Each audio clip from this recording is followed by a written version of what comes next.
Assalamualaikum warahmatullahi wabarakatuh. Tribuners, hari ini kita kedatangan tamu spesial di studio kita, Bapak Mas Agus Fadli. Saiful Fadli. Saiful Fadli ya. Siap, Kosin. Beliau bukan orang baru, orang lama di politik di Kota Palembang. Beliau pernah menjabat 2 periode di DPRD Provinsi Sumatera Selatan dan kembali lagi ini back to DPRD Kota Palembang. Pernah berapa periode waktu di Palembang? Justru pertamanya di provinsi memang, 2 periode di provinsi, baru ke kota sekarang. Baru ke kota ya. Iya. Nah, tentu beliau ini akan banyak sekali pengalaman dan apalagi sekarang ini Wakil Ketua Komisi 4 DPRD Kota Palembang Ya, yang betul. membidangi pariwisata, Kebudayaan, pendidikan. pendidikan. Ya. Artinya perbincangan kita pada hari ini sangat kondeks sekali ya. Siap. Karena kita bicara soal kembalinya Palembang, bandara internasional kembali berstatus internasional yang pernah dicabut. Karena kita ketahui bahwa pemirsa 2 tahun yang lalu Bandara Sultan Badarudin dicabut status internasionalnya. Betul. Karena mungkin waktu itu Kementerian Perhubungan menilai aktivitas penerbangan yang masuk ke Kota Palembang dari luar negeri sangat minim. Ya. Nah, sekarang ini Pak Saiful kembali lagi bahwa bandara Palembang menjadi bandara internasional kembali. Kira-kira menurut Anda ya, apakah ini ada kolerasinya dengan Komisi 4? Baik, makasih sebelumnya Ya, Kak Usin dan Tribun sudah ngundang kami untuk ke sini.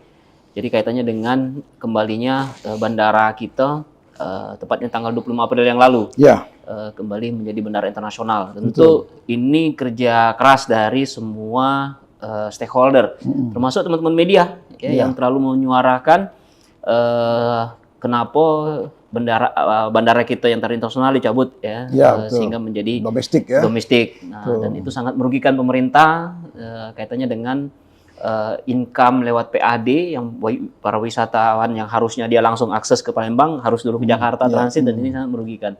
Jadi ini sekali lagi kerja keras dari seluruh stakeholder dan kami di DPRD senantiasa mendorong pemerintah ya, sehingga alhamdulillah ya perjuangan dari Pak Gubernur, Wali Kota, Bandara SMB menjadi bandara internasional kembali. Artinya ini adalah upaya dari semua pihak ya untuk mengembalikan status Bandara SMB menjadi internasional. Ya. Kalau lihat dari pernyataan Bu Saiful, Anda begitu sangat concern. Apa sih kepentingan Anda sendiri terhadap infrastruktur bandara? Iya, jadi kita ini kan kalau bicara pariwisata, kita bicara antara aksesibilitas dan konektivitas. Ya, betul. Nah, ketika aksesnya terhambat, maka dampaknya, efeknya adalah ke semua dampaknya ke semua sektor seperti itu. Nah, salah satunya yang terdampak itu adalah sektor pariwisata. Wisatawan mancanegara kita. Jadi kalau saya lihat data dari Dinas Pariwisata tahun 2024, kita ini PAD-nya hampir di angka 340 miliar. Nah, dengan bandara kita kemarin statusnya berubah domestik, ini otomatis berkurang pendapatan ke PAD kita. Itu Kak Usin. Nah, sekarang pertanyaan yang muncul gini. Kenapa sempat terjadi pencabutan? Nah, itu nanti kan ada pertanyaan masyarakat yang tahu dari pasang label internasional, kemudian dicabut menjadi domestik. Nah, kira-kira ada sesuatu yang apa gitu? Iya, saya kira pencabutan status kemarin bukan hanya di SMB 2 Sumatera Selatan, tapi ada beberapa daerah. Dan ini saya kira hal yang wajar ya yang dilakukan oleh kementerian dalam rangka untuk mengevaluasi ya sejauh mana sebetulnya efektivitasnya seperti itu. Ya, mungkin menurut indikator dari kementerian itu, Kementerian Perhubungan khususnya, ini tingkat wisatawan yang ditargetkan tidak mencapai target. Atau dampak yang lainnya misalnya secara UMKM tidak terlalu menguat peranan dari bandara ini. Nah, ini kan menjadi berpikir akhirnya pemerintah. Nah, saya kira kita harus belajar, jangan sampai sudah dihukum, berhasil, kemudian dihukum lagi. Nah, ini jangan sampai terjadi seperti itu lagi. Pertanyaan yang menarik, yang menyusul lagi timbul di kami ini, setelah ini dibuka nih, apa peran kita menyikapi kembalinya internasional? Kan kalau kalau dibuka internasional kemudian kita tidak ada aksi lebih dari itu, nanti cuma sia-sia saja. Untuk mendatangkan turisnya, wisata dari mancanegara ini apa yang harus dilakukan, terutama di legislatif ya. Iya, kalau kita kan sesuai dengan tupoksi kita, Ya. salah satunya adalah kaitan dengan regulasi. Ya. Kebijakan. Nah, kita melihat target ya dari OPD yang terkait dalam hal ini kebudayaan dan pariwisata. Betul. Satu sisi kita ini kan punya banyak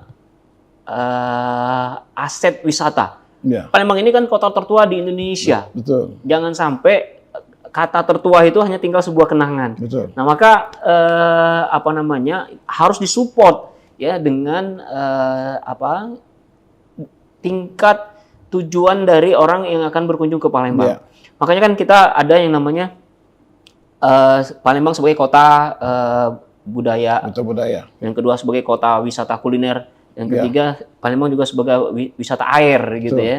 Nah, artinya ke depan ya bagaimana kemudian infrastruktur ini dengan sedemikian rupa disiapkan oleh pemerintah sehingga untuk menjaga bandara ini menjadi tujuan dari wisatawan, maka kita harus menyiapkan dulu tempat kunjungannya. Betul. Jadi orang nak ke Palembang itu nak kemana tujuan wisatanya. Betul. Nah, ini kan harus dibuatkan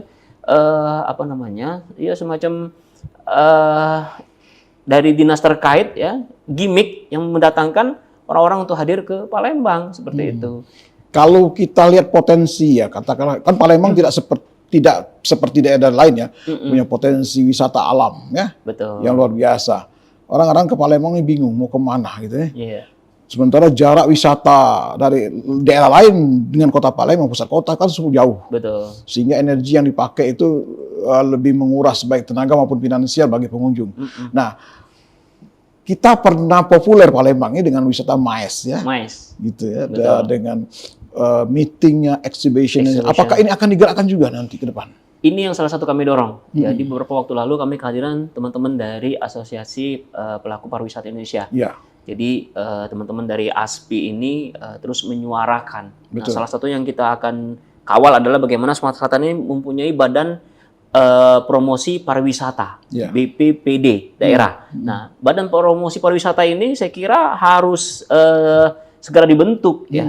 Ini tadi dalam rangka menjaga kedepannya MAES hidup lagi, Ya, ya betul, kan? betul. Kemudian event-event berhadir lagi di Betul. kota Palembang ini. Betul. Nah, ini kan harus ada lembaga yang ngurusinya. betul. Ya, tidak kemudian semua stakeholder ini mempunyai kesibukan masing-masing, Ya. tapi memang harus ada yang khusus, Kausin, ya, yang khusus. Yang khusus seperti apa itu? Ya tadi, Badan Promosi Pariwisata Daerah. Itu nanti isinya apa? SDM di situ apa? Jadi ini merupakan kolaborasi dari pelaku pariwisata. Di situ juga ada pemerintah harus hadir dan kami di legislatif juga masuk di situ. Betul. Teman-teman media juga ada. Jadi semua pelaku pariwisata ya sehingga BPPD ini Badan Promosi Pariwisata ini akan benar-benar efektif. Betul. Jangan maaf ngomong sekedar nama dibentuk kemudian selesai begitu ya. Nah, mumpung Pak Saiful ini berada di legislatif ya, dari perspektif kami melihat bahwa sebenarnya penataan kota Palembang ini sebenarnya simpel-simpel banget, tidak terlalu rumit. Beberapa tempat yang sudah menjadi ikonnya wisata itu sudah ada di Palembang. Hanya kami melihat ini, masyarakat juga melihat belum ada penajaman dari pemerintah. Misal gini. Kalau kita sebenarnya spot wisata kan sudah terbentuk di Palembang. Misal, kalau kita mau lihat ukiran kayu lima kan 19 ilir. Silir, ada tempat-tempatnya. Ada tempatnya kan. Kalau kita mau songket, Betul. Tangga-Buntung. Tanggung-buntung ada tempatnya. Mau jemputan di daerah Kertapati. Betul. Kemudian kalau mau lihat wisata ya pakaian bekas gitu ya. Betul. Onderdil dan sebagainya, Pasar Cindi. Betul. Apalagi rotan. Nah, di daerah 3 ilir sebagainya itu udah industri rotan semua, industri Betul. rotan. Nah, kami melihat gitu, sepertinya spot-spot ini tidak terjaga Ya, oleh pemerintah. betul. Kita lihat kawasan Sudirman toko pada mati semua. Betul. Padahal itu daerah hidup. Kenapa? Apakah Perhatian pemerintah perhatian- kurang ya, seperti tidak fokus itu, pemerintah. tidak fokus gitu. Jadi saya lihat gini, Kak Usin, ada beberapa poinnya terkait dengan apa yang ditanyakan oleh Kak Usin tadi. Pertama, harus ada sense of belongs. Ya, Jadi rasa memiliki dari pemerintah kota. betul. Dalam hal ini mungkin dinas yang terkait. Jadi jangan sampai cuman sekedar membuat event selesai, tapi tidak Betul. ada follow up untuk event itu. Iya, betul. Yang kedua, saya melihat kurang diajaknya teman-teman praktisi lapangan. Jadi misalnya tadi, Iya. mungkin dulu ya kawan-kawan dari budayawan, sejarawan, ini jarang dilibatkan ya oleh pemerintah, Betul. ya termasuk akademisi untuk diajak berpikir bagaimana kemudian kita tadi membangun sebuah kawasan yang dia khusus seperti itu. Nah, yang ada hari ini adalah ini sebetulnya inisiatif dari kelompok-kelompok masyarakat. Misalnya kita di daerah Kertapati, Tuan Kentang. Tuang kentang. Nah, ini kan salah satu CSR dari BUMN. Betul. Nah, ini Untuk pasar jemputan lah ya, kan jemputan ya. kayak jemputan gitu kan. Nah, kan harusnya digandeng lah pemerintah, pelaku Betul. pariwisata, sehingga ada korelasi. Ya, di saya lihat memang pemerintah hari ini memang sudah harus fokus. Betul. Ya, betul. harus fokus. Kenapa hal ini tidak terjadi? Karena tadi tidak melibatkan orang-orang yang ahli dan pengalaman di bidangnya. Betul. Nah, ini salah satu tugas kami juga Iya, betul. sebagai social control dari Betul. pemerintah untuk memastikan bahwa pemerintah hari ini ya terutama yang yang punya Palembang, Betul. ya kan? Bagaimana kemudian janji-janji kampanye tadi ini benar-benar terrealisasi. Betul. Mengangkat budaya pariwisata Kota Palembang dan menciptakan kawasan untuk para wisatawan untuk hadir ya. Jadi kan Usin kalau misalnya kami kepengen nengok sentra kuliner. Betul. Nah, mereka kan bisa kita hadirkan begitu. Nah, inilah yang saya kira nanti menjadi PR kami juga Betul. di legislatif untuk kemudian menekankan kembali kepada mitra kami dalam hal ini dinas OPD yang terkait kebudayaan pariwisata untuk senantiasa bisa lebih fokus ya dan apa yang menjadi keinginan masyarakat Kota Palembang ini tadi yang sederhana dan simpel. Iya, betul. Wong kita ini kepengen tempat misalnya hiburan, ya kan, tempat makan. Jadi ketika bicara wisata religi, nah, kemana masyarakat Betul. Palembang ini? Nah, ini kan memang harus dari sekarang. Betul. Kan kalau kita melihat tren kunjungan wisata atau karakter pengunjung yang datang satu daerah, dia tidak lagi bicara soal tempat yang modern, karena tempatnya udah modern kan. Betul. Dia kepengen sesuatu yang tradisional. Saya pernah ada beberapa teman kami waktu itu datang ke Palembang, simple dia kepengen naik becak. Masya Allah. Dia pengen naik becak itu aja. Benar. Enggak, dia mau berkunjung naik mobil apa enggak, dia pengen naik becak. Ada yang lebih keren lagi, pengen naik ketek dia. Naik ketek kan. Nah, kenapa itu yang kita tidak sentuh? Satu itu ya. Pertanyaan mungkin ini bagi masukan juga. Ada juga beberapa pendapat yang masuk. Ini kita bukannya mengkritik, tapi ya autokritik, tapi bukannya tidak suka, tapi memang beberapa pertanyaan yang muncul di masyarakat. Kenapa harus sekadar Lamidaro yang harus yang harus direklamasi dan sebagainya? Kenapa tidak kawasan sekanaknya saja? Betul. Di situ ada bangunan 1424. Benar. Pada kampung pecinan. Benar. Dari kantung wali kota sampai ke Masjid Suruh. Betul. Nah, kenapa itu tidak dijadikan kawasan wisata? Benar. Nah, kira-kira gimana? Ya, saya sepakat itu ya. Jadi memang kadang-kadang membuat sebuah prioritas dalam sebuah pembangunan itu kita harus melihat kearifan lokal. Betul. Nah, bukan hanya sekedar tanda kutip proyek saja gitu ya. betul. Nah, ini hal-hal yang tadi yang dia bernilai kalau bangunan di atas 50 tahun itu cagar budaya. Iya, betul. Yang harusnya kita lestarikan, tapi kemudian prioritasnya beralih ke yang lain seperti itu ya. Nah, kita belum terlambat. Iya, belum. terlambat artinya Hotong masih berdiri. Hotong masih ada. Masih ada. Tapi kalau kita nggak perhatikan itu cagar habis itu nanti dibongkar, habis Ya, itu kita sudah belajar kayak mau bangunan Cindi habis ya kan. Iya, betul. Ya, jadi tinggal cawan yang sekedarnya ya. Nah, tapi insya Allah mudah-mudahan kami berharap bahwa kami di Komisi 4 yang membidangi masalah kebudayaan dan pariwisata ya kami akan kawal supaya pemerintah Kota Palembang terutama OPD yang terkait ini Kak Usin ini betul-betul ke depan ini memperhatikan kembali ya jangan sampai dampaknya itu tadi kita dihukum dengan bandara kita dijadikan domestik. Nah ini kan banyak efek-efeknya itu. Jadi insya Allah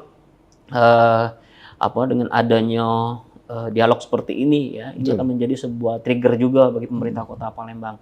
Setidaknya kita masih punya banyak tempat wisata, masih punya banyak sejarah yang harus digali dan dipertahankan, sehingga Palembang sebagai kota tertua ini betul-betul sejarahnya dirasakan tidak hanya oleh masyarakat Palembang, tapi juga masyarakat Indonesia dan dunia.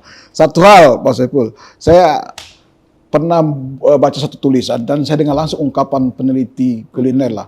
Masyarakat kota atau daerah yang paling konsisten dengan kulinernya Palembang. Iya, betul. Dibandingkan dengan kuliner-kuliner daerah lain ya. Iya. Kita kan orangnya jalan nih.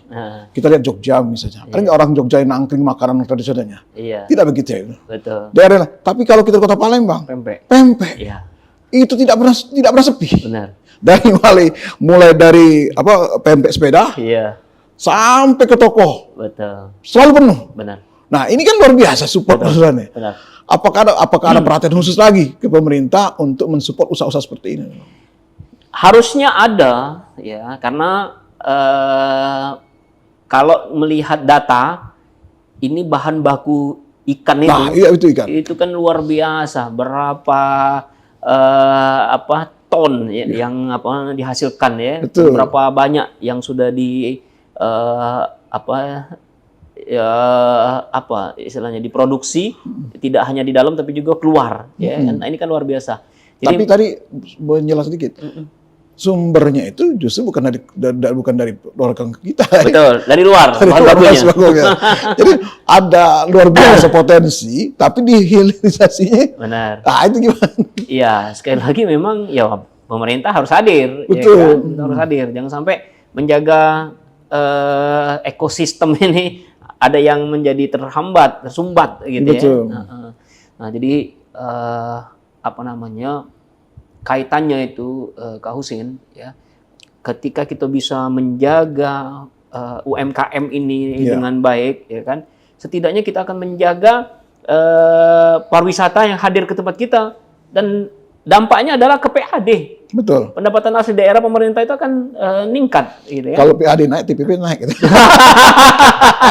Kalau Dewan tidak punya TPP, Dewan. ASN. Kalau PAD-nya besar, kan program-program wali kota untuk lancar, jalan dan sebagainya. Ini kan ya boleh dikatakan salah satu sektor pendapatan andalan kota kan PAD. Betul. Mau kemana lagi? Ya kan dampaknya itu luar biasa. Kalau wisatawan hadir, hotel penuh. Kita ini kalau tidak salah ada 8.000 kamar ya yang tersebar di Kota Palembang ini ya, di seluruh hotel mulai bintang 5 sampai Melati. Nah, artinya dengan adanya event, dengan adanya tujuan wisata uang ke Palembang gitu kan. Ini dampaknya tidak hanya ya untuk pemerintah, ya kan? Para pengusaha juga pada akhirnya ya mendapatkan benefit dari situ. Nah, kalau pengusaha mendapatkan benefit, mereka akan bayar pajak. Betul. Nah, itu pajaknya balik lagi ke pemerintah. Betul. Apakah ini gini? Pernahkah ada satu gagasan yang terpikirkan, mungkin Pak Saiful di legislasi bisa mendorong pemerintah dengan melibatkan stakeholder yang ada ya. Saya contoh misal, katakan seperti Ikatan Dokter Indonesia. Dokter Indonesia ini kan banyak cabangnya, onkologi, obgyn, anak, teater, dan sebagainya. Apakah kita tidak merangkul ini untuk memindahkan kegiatan-kegiatan seminar internasional mereka ke Palembang? Betul. Dengan kompensasi itu, ya jelas melibatkan pihak hotel. Benar. Kalaupun ya kita kan pernah beberapa tahun yang lalu kan, sekali satu kolegium yang datang itu sampai 2.000 lebih. Betul. Sudah kebayangkan hotelnya penuh, kulinernya lancar, pajaknya luar biasa. Betul. Nah, apakah nanti seperti itu? Belum ini belum organisasi-organisasi seperti organisasi profesi seperti para tradi, ikatan arsitektur dan sebagainya. Kalau mereka bisa kita kasih insentif ke mereka untuk hadir ke sini ke beberapa fasilitas mancing, saya pikir wisata kita akan lebih menggeliat lagi. Iya, sepakat. Ya, jadi memang artinya kan harus adanya keaktifan ya, baik dari pemerintah. Kayaknya cocoknya Pak Saiful nih ketua badan pariwisata.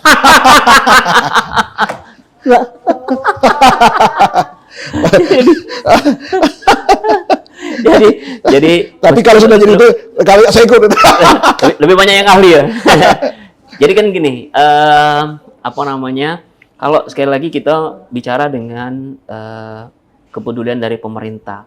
Jadi sebenarnya regulasi itu bisa dibuat. Betul. Itulah gunanya pemerintah hadir itu memudahkan ya apa namanya? Memudahkan tapi tidak menggampangkan. Betul. Nah, itu bahasanya.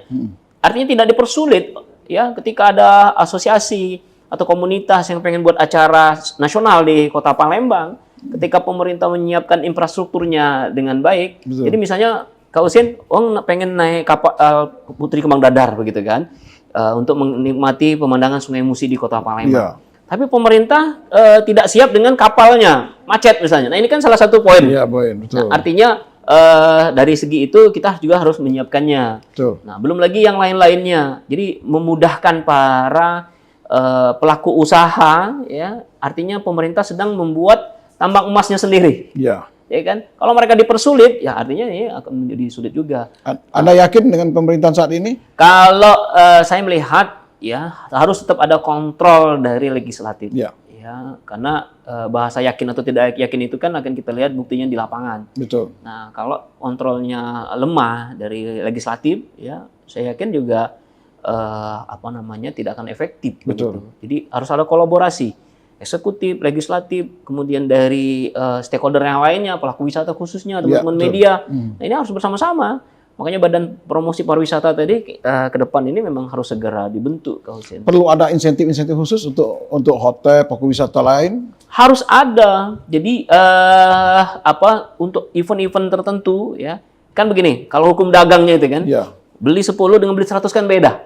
Karena kita akan bicara tentang volumenya. Betul. Nah, kalau kita menghadirkan orang 2.000, 3.000 ke Kota Palembang dan 8.000 kamar di Kota Palembang ini terpenuhi. Ya. Betul. Nah, ini tinggal kemudian bagaimana? Apakah pajak misalnya yang tadinya sekian ya dapat subsidi dari pemerintah misalnya. Sehingga kan teman-teman yang dari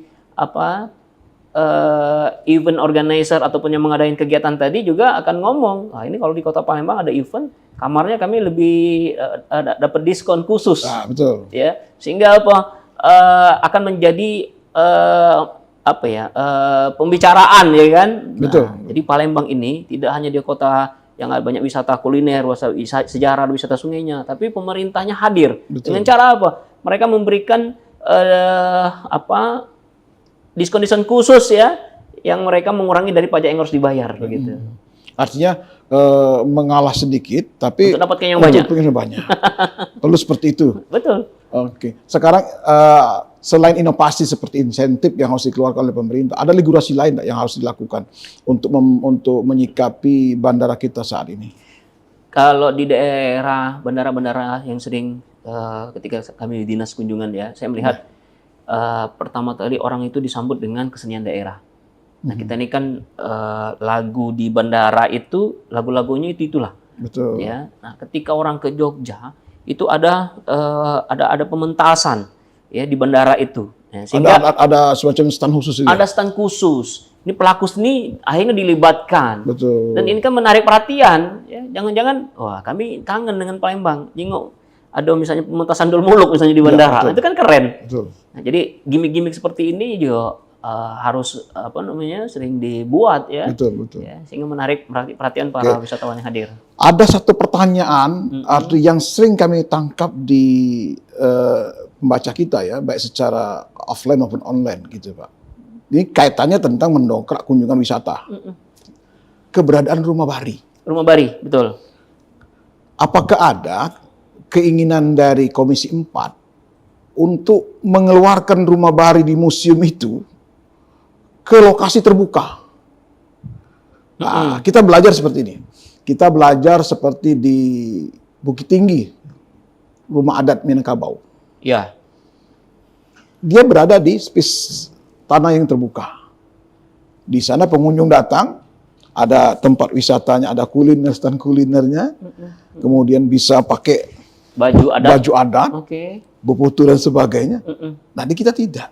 Ya. Padahal rumah Bahari kita, nggak kalah bagus kan. Jadi Kausin, selain rumah Bahari, saat ini juga pemerintah provinsi dan kota Palembang, ini kemarin kita ketemu Pak Gub, beliau menyampaikan akan merevitalisasi BKB, Benteng Kota Besar. Nah, ini kan harapannya bahwa Benteng Kota Besar ini, ini kan penasaran, ada apa di dalam Benteng Kota Besar itu kan. Nah, ini salah satu, saya kira, niat pemerintah untuk memajukan ke pariwisata kita ya. Orang berkunjung misalnya ke BKB, kalau di BKB itu tadi misalnya ditaruh rumah Bahari kalau di sana kan. Tapi rumah Bahari asli. Rumah Bahari asli. Berarti harus bukan rumah Bahari yang di bawah. Karena ketika orang duduk di Ampera ya kan, di BKB menikmati keindahan Ampera dengan Sungai Musinya gitu kan. Ada replika rumah Baharinya misalnya di situ ya kan.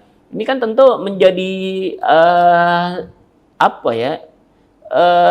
tujuan wisata baru ya akhirnya. Tinggal kemudian sekali lagi ya, wong takut ke BKB itu kenapa? Parkirnya mahal. Betul. Keamanannya banyak yang nyopet, pengamennya. Nah, ini kan harus ditertibkan. Seperti kasus beberapa waktu yang lalu ada artis datang. Artis kemudian yang wisatawan dari Brazil ya? Ya, betul, dari luar negeri. Dipalaki.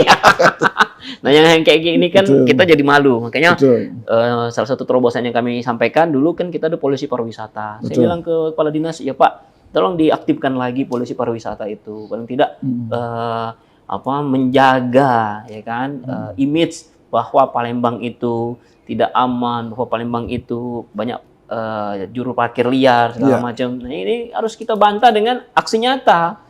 Ya, jangan cuman teori tapi tidak ada aplikasi di lapangan. Baik. Dan ini di penghujung pembicaraan kita, Pak Saiful. Apa yang harus dilakukan Komisi 4? Ya. Nah, tidak sebatas rekomendasi, tapi harus ada aksi. Ah, itu loh. Kalau rekomendasi kan biasanya Mas, tidak diperhatikan wali kota, sudah selesai gitu.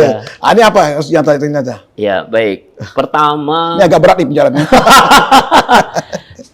Saya tidak akan jauh dari tupoksi kami ya. Tugas pokok fungsi Dewan itu legislasi, anggaran, pengawasan. Itu jauh dari situ.